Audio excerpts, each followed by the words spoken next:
Hi everyone, my name is Adrienne and I love to share ways to live toxin-free. This month, with the month of November, I thought with Thanksgiving coming up, it would only make sense to talk about digestion.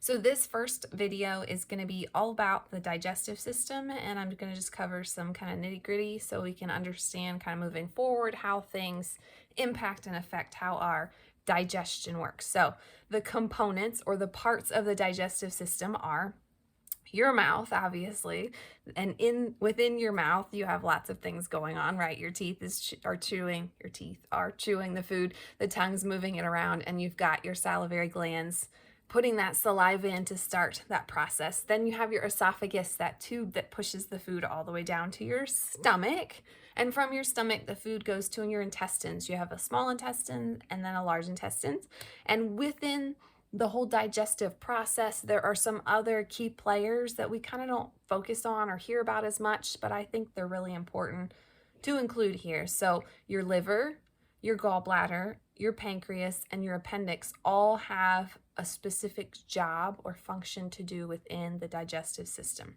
So the job of our digestive system, the purpose that it has in our body that God created it to do, is to pull nutrients from the food that we're eating and to use that food for energy within our body.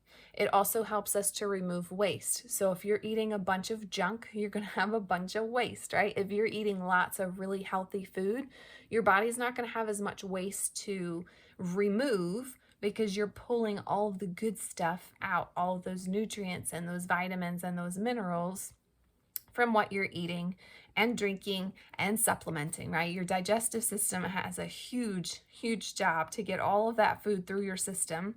It is a system in our body that has a very clear beginning and a very clear end. So I will try and keep it PG as best as I can once we get to the end of the digestive system. So the process, like I said before, in your mouth, you start chewing the food. The digestive enzymes are released in the form of saliva. You swallow that clump of what should be pretty broken down food.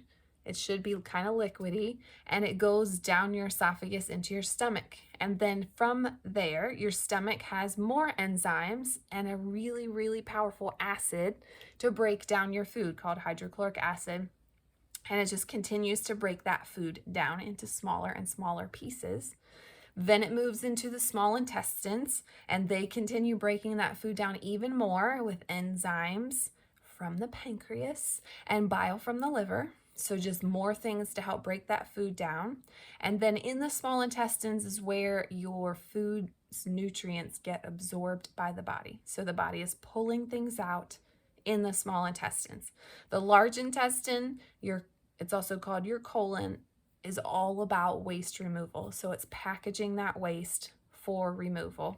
And it's important that you have some things in your diet that are purposeful for waste removal, like fiber, right? If you have eaten a certain kind of food before, maybe you've gone a little overboard, you might have realized that you ate a little bit too much because you got a lot of things to get out of your system. There's also a bacteria.